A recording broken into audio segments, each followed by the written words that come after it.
I'm going to introduce myself. My name is Reuben Hunter. It's great to be with you this evening. I'm a pastor of a church in West London, and I'm married, and I have 4 small children, 9, 7, 5, and 6 months. So I'm delighted to be here this week with you. I'm going to be here all the way through till Thursday night. And the big joy about that is that I'm going to get a big block of sleep every night without the little baby crying and waking me up. So I'm really delighted to be here. Thanks for coming out this evening. It's great to see you, as I say, and we're going to be thinking over these evenings together about some of the biggest themes that really animate our hearts as human beings. We're thinking about truth, about hope, about satisfaction, things that we really pursue, that we really set our hearts on, that humanity from the earliest stages has been really passionate about. And tonight we're going for the bullseye. We're going for the big one right at the start. Tonight we're going for love. If you thought that Thirsty for Love was a nightclub, I'm sorry if you're disappointed. But love, is true to say, is a powerful thing, isn't it? When you find it, it blows you away. Think of the people. I've seen that with parents and children.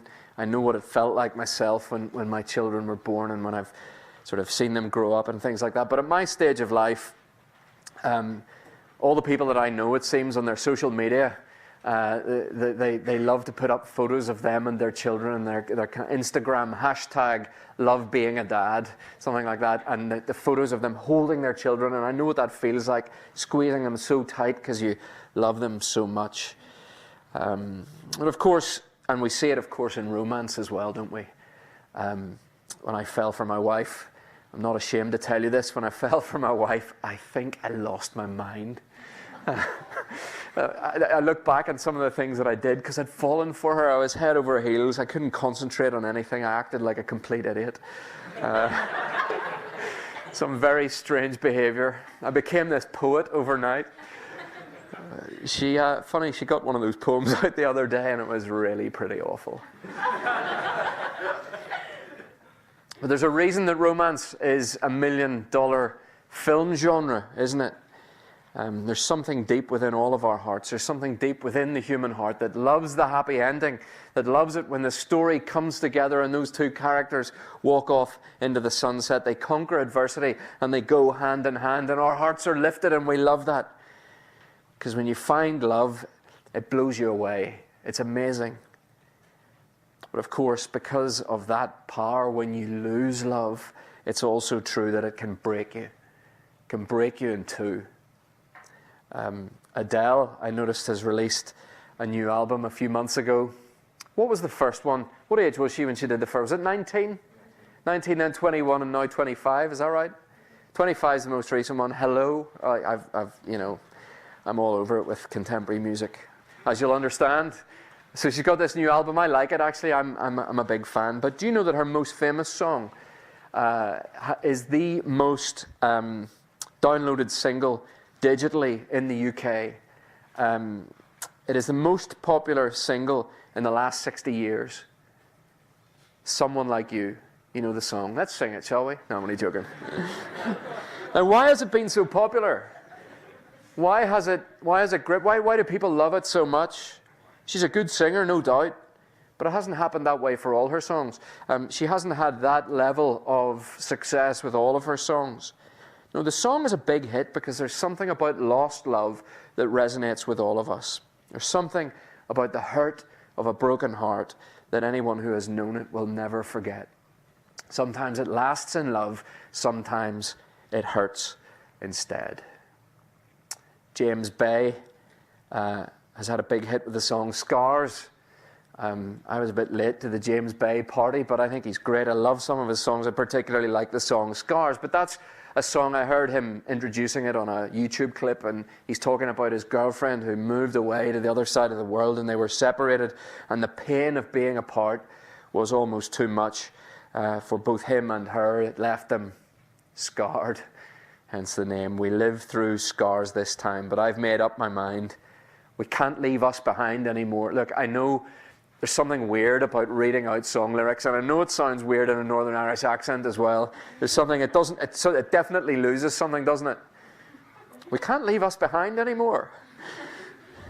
We'll have to hurt for now, but next time there's no doubt, because I can't go without you anymore. That sense of being separated, losing that love, it being beyond him, and the pain that that creates.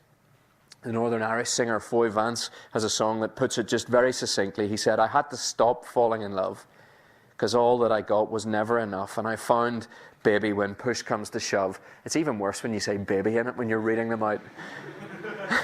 I found baby when push comes to shove. But this is the line: "Pain never hurt me like love did. Pain never hurt me like love." When we lose in love, it can shatter us. And you maybe know something of that yourself in your own experience. Sometimes it lasts in love, but sometimes it hurts so much that you feel sick to the pit of your stomach and you think you're never going to get over it. That doesn't fit quite as well, and it wouldn't have made her so famous, but there we are. But it's true. And because of the thrill of finding love and because of the pain of losing out, there's also what we might call the dark side of love. You see, the thrill of getting it and the pain of losing it leads us, as it were, like this giant magnet. It draws us to go to, well, all kinds of lengths to get it. I have a friend at home in Northern Ireland who's a cosmetic doctor, and he was telling me that he calls them patients. I would prefer to call them clients, I think. He has clients that come to see him, both men and women and men, I should say. It's an entirely egalitarian pursuit, this cosmetic surgery. But he says that they spend serious money to have treatments done on their faces in their 20s. He has clients in their 20s who are spending money to have injections in their faces. Why? I said, why do people do that? He said, because they fear becoming unlovable. I read an article about a charity in the US that's trying to get young women out of the porn industry in America.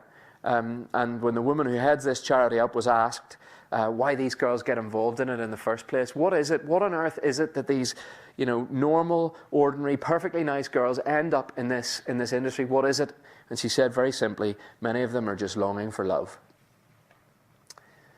The longing we have for love can lead us into dark and dangerous places. That power that it has, the thrill when we get it, the pain when we lose it, it can lead us into dark and dangerous places and put our health and our well-being at risk.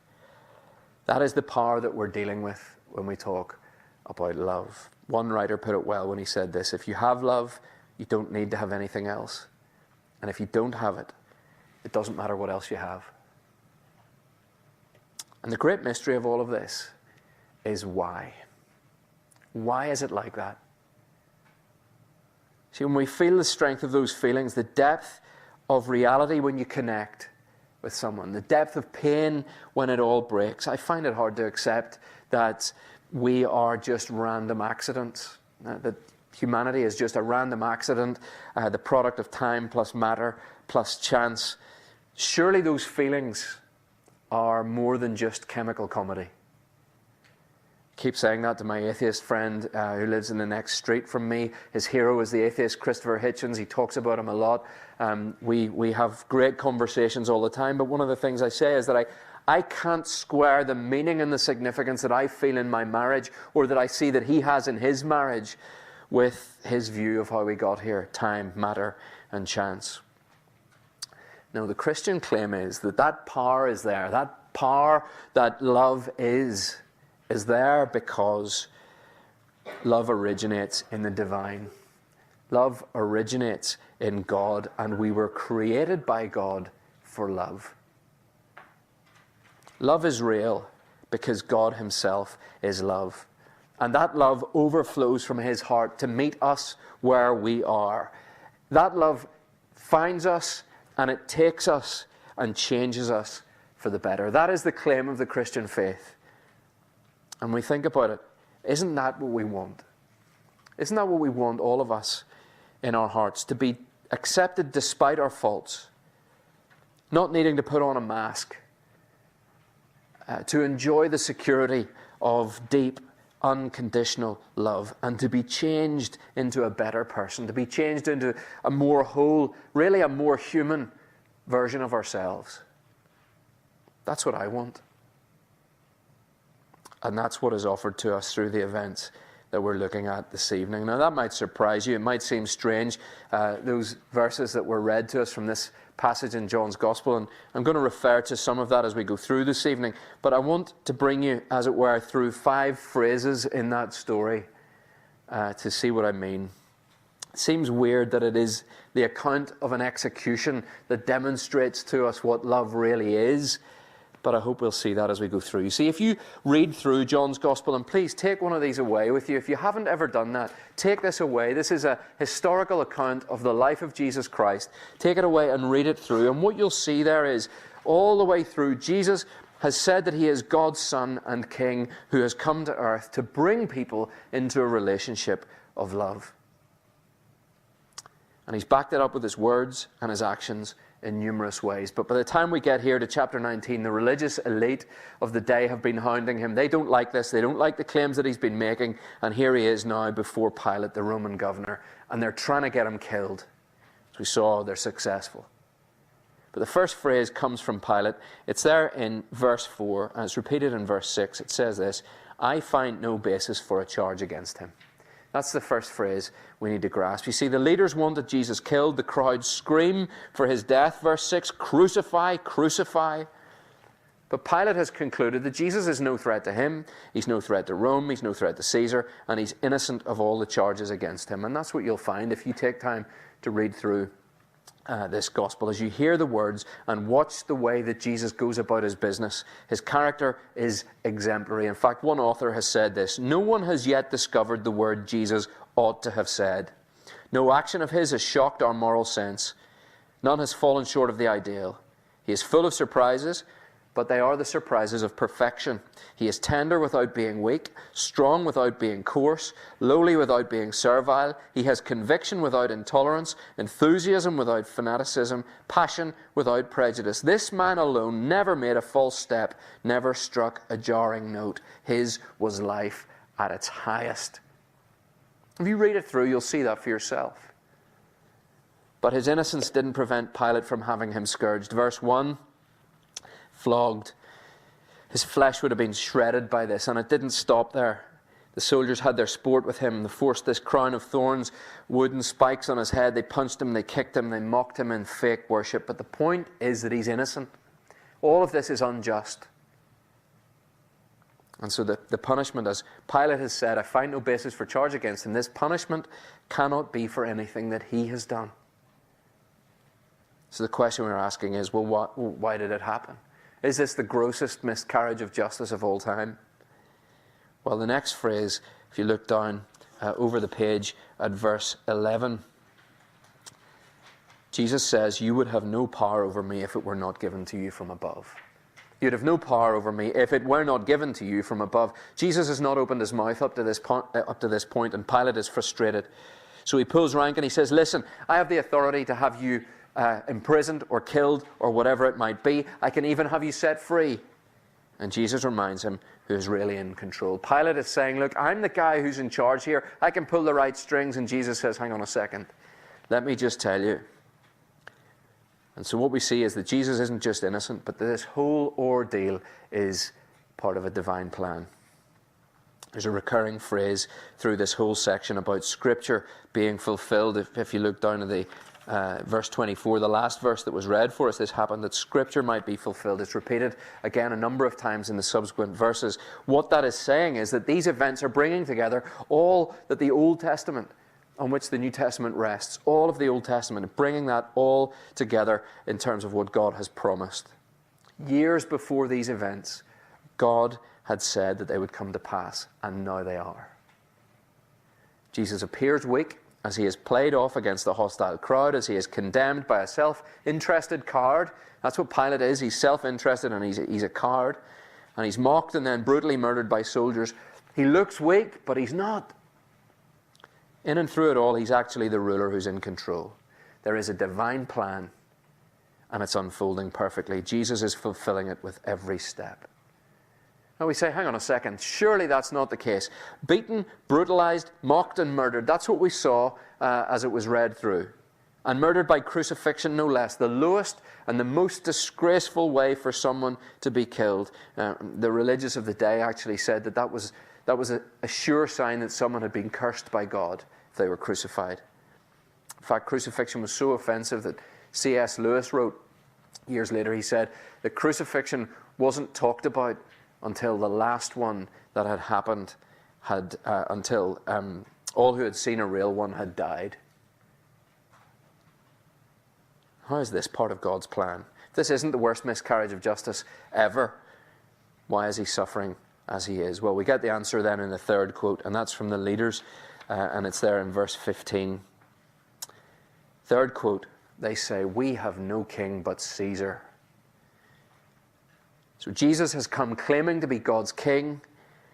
And whilst there is this fake worship, "Hail, King of the Jews," they dress him up in this macabre way with the thorny crown and the purple robe, and they pretend to bow down to him and everything else. When confronted with his claim, these leaders refused to recognize Jesus as God's king. Instead, they chose Caesar. "We have no king but Caesar." Now, in this context, the idea of Caesar stands for all that is opposed to Jesus.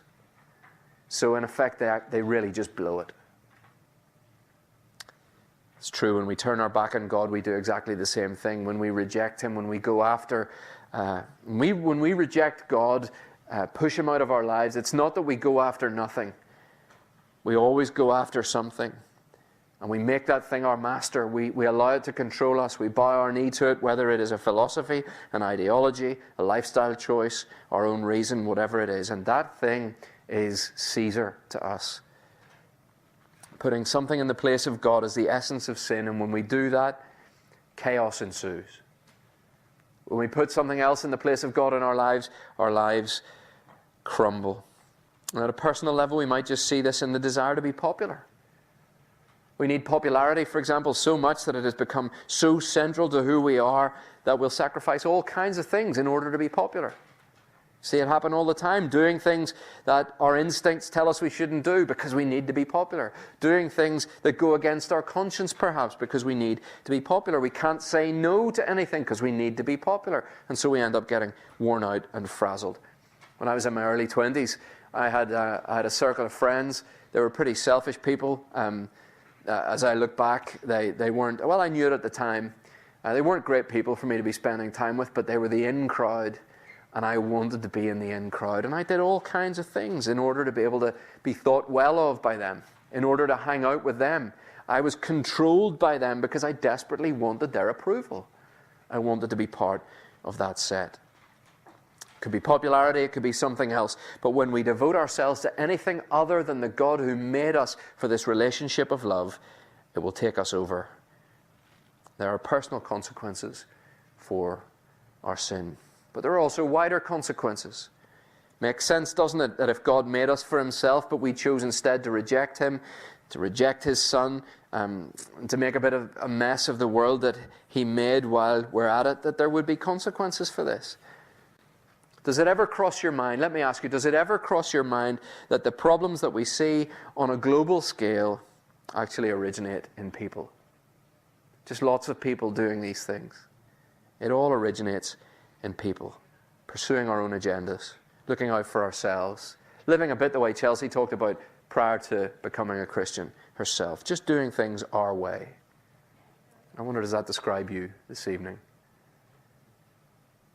Would you ask yourself the question, have I no part to play in the world's problems?